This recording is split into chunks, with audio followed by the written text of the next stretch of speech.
Assalamualaikum and hi everyone. So today our group will present about microeconomic analysis of CAF in Indonesia. We will explain how microeconomic concepts such as economic system, demand and supply, market equilibrium and changes in equilibrium affect CAF product businesses.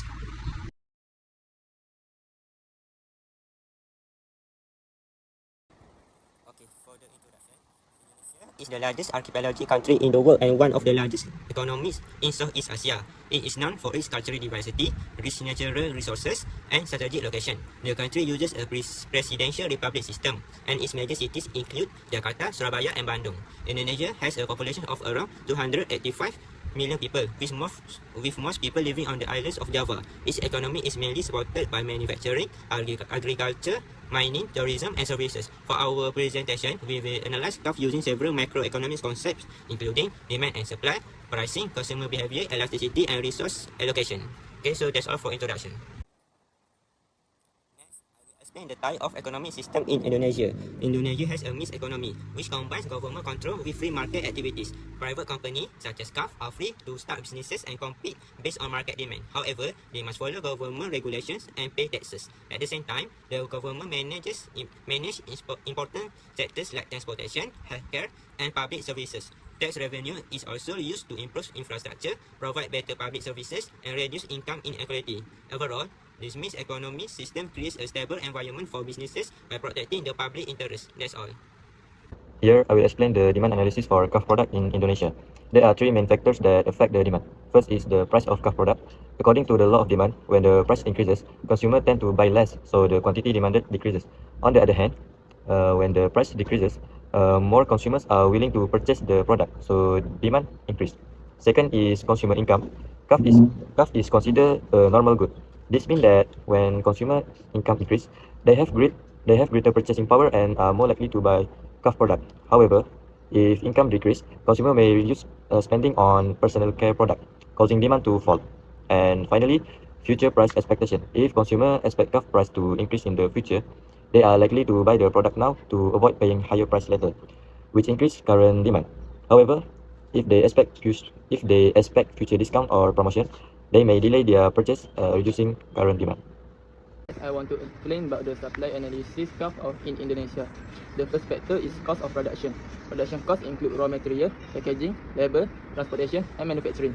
If this cost increase, CAF may reduce its production costs.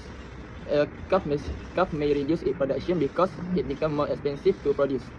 However, if production cost decrease, CAF can produce more product and even offer them at lower price.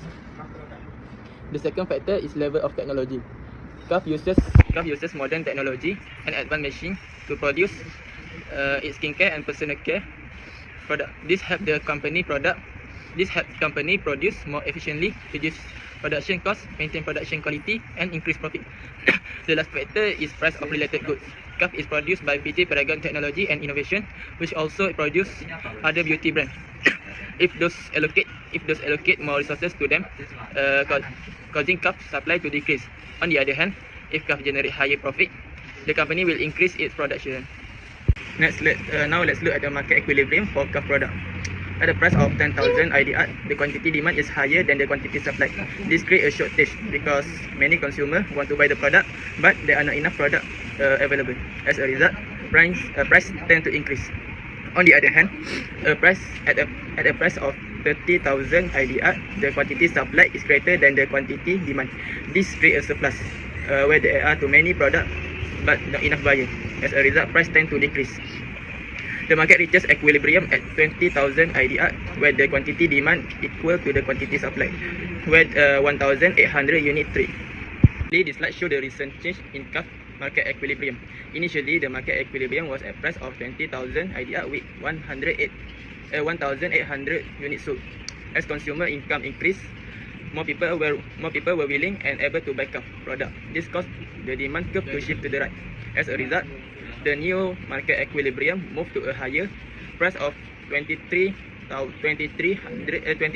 IDR and a higher quantity of 2,100 units. This shows that when consumer income rises, the demand for CAF product also increased, leading to a higher equilibrium price and quantity. Next, I will explain the concept of price elasticity of demand. Price elasticity of demand measures how responsive the quantity demand is to change in price. In this example, the price increased from 10,000 Indonesia rupiah to 15,000 Indonesia rupiah, while the quantity demanded decreased from 3,000 units to 2,400 units. Based on the calculation shown, the price elasticity of demand is 0.4. Since the PED value is greater than 0 but less than 1, the demand is classified as inelastic demand. This means that consumers are not very sensitive to price changes. Even though the price increased, the quantity demanded decreased by a relatively smaller proportion.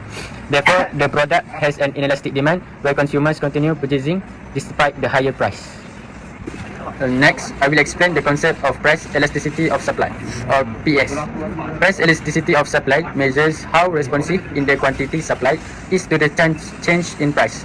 In this example, the price increased from 10,000 Indonesia rupiah to 15,000 Indonesia rupiah, while the quantity supplied increased from 700 units to 1,000 units.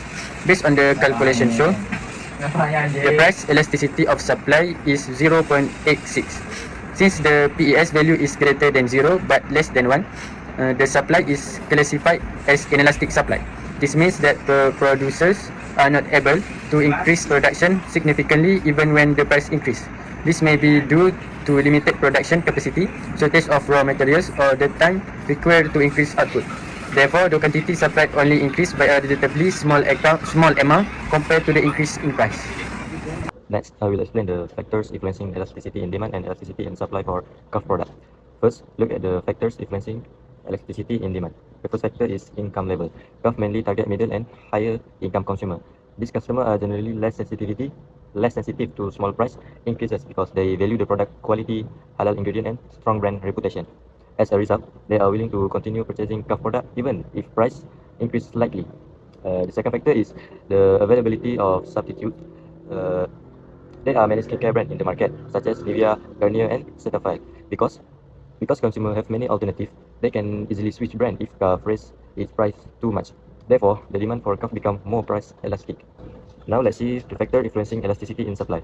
The first factor is the level of technology. CUF use modern manufacturing technology to improve production efficiency and reduce production costs. This allows the company to increase production more quickly when demand or price rise, making the supply more elastic.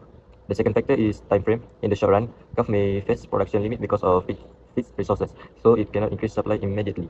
However, in the long run, the company has enough time to expand production, hire more workers, and increase manufacturing capacity. This makes supply more elastic over time.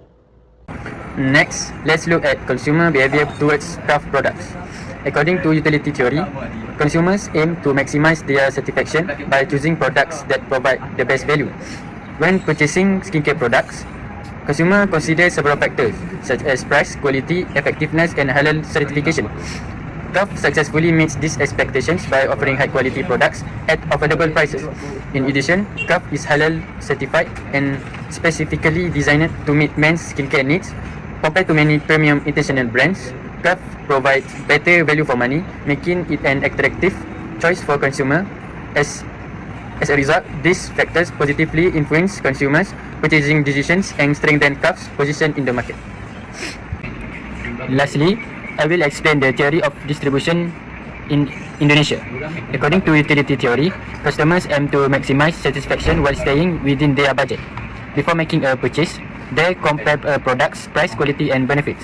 CUF successfully meets these expectations by offering high-quality, halal-certified grooming products at affordable prices, making it a premium yet reasonably priced brand. For example, during inflation, customers become more price-sensitive and may switch from expensive international brands to CUF because it offers similar quality at a lower price. Consumers also compare CUF with substitute brands by considering factors such as quality, fragrance, halal certification, and price. They usually choose the product that provides the best value for money, although they may switch to competitors if there are better promotion or additional features. Therefore, CUF's competitive pricing and strong product value help the brand remain attractive in the Indonesian market. For this part, I will explain the factors that influence wage difference in CUF. First is skill. Employees with higher skill, qualification, and specialized knowledge usually receive higher wages because they contribute more value to the company. For example, at CUF, a product development specialist or digital marketing manager earns more than an entry-level retail employee due to their expertise and responsibilities. Second is productivity. Workers who perform better and produce higher quality results help increase the company's sales and profitability. As a result, CAF reward these high-performing employees with better salaries, bonuses, and incentives. Third is demand for labor. When there is high demand for skilled workers, companies need to offer higher wages to attract and retain talent. As CAF expands into international markets, it requires more skilled professionals such as digital marketers, export manager, and research specialists, which increases their salaries. Lastly is labor supply.